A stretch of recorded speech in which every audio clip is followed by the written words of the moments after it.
Landspítali fagnar því núna að vera búin að ná 4 skrefum af grænum skrefum í ríkisrekstri á núna bara nokkrum mánuðum. Byrjuðum strax í byrjun árs og skiluðum inn núna í júlí og nú erum við að fá vottun á 3. og 4. skrefinu.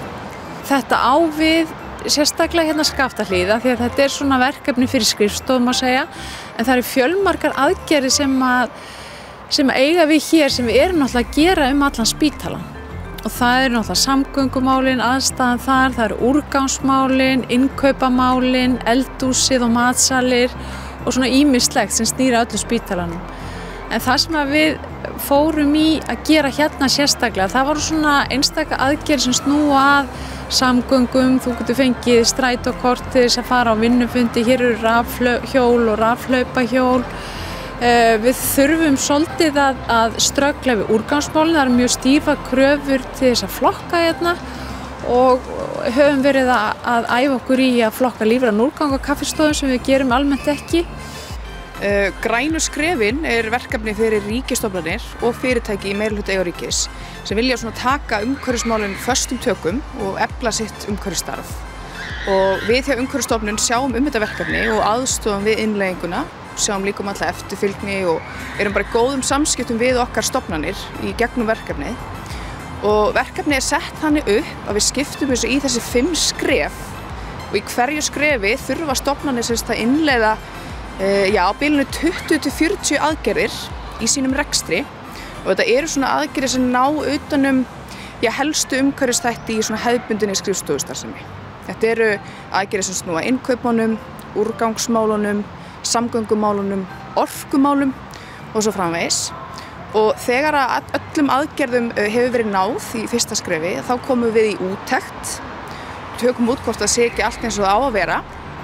Og ef allt stenst þá fá stofnanirnar viðurkenningu fyrir að hafa lokið við þetta fyrsta skref og halda svo áfram í næsta og koll af kolli.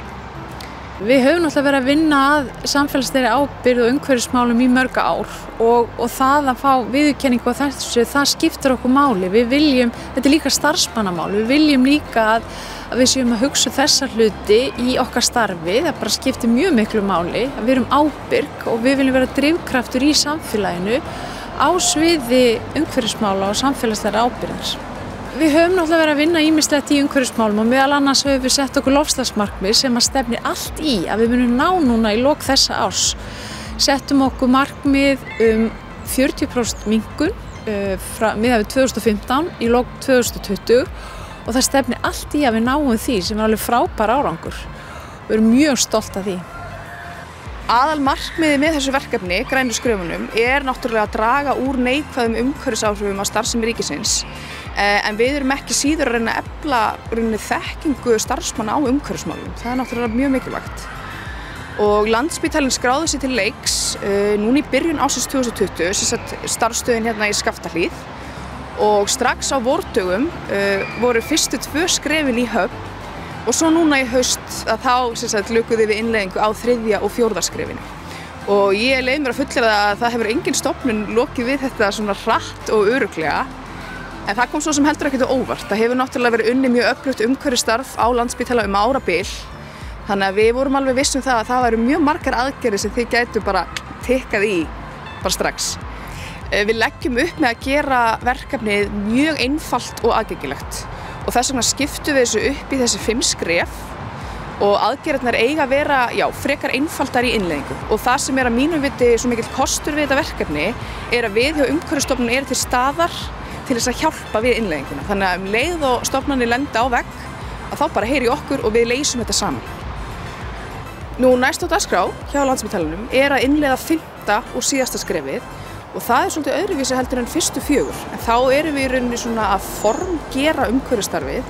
Við erum að setja okkur verklagsreglur ákveðna þætti í umhverfisstarfinu og tilgreina ábyrgðarmenn og setja umhverfisstefnu og aðgerðaáætlun.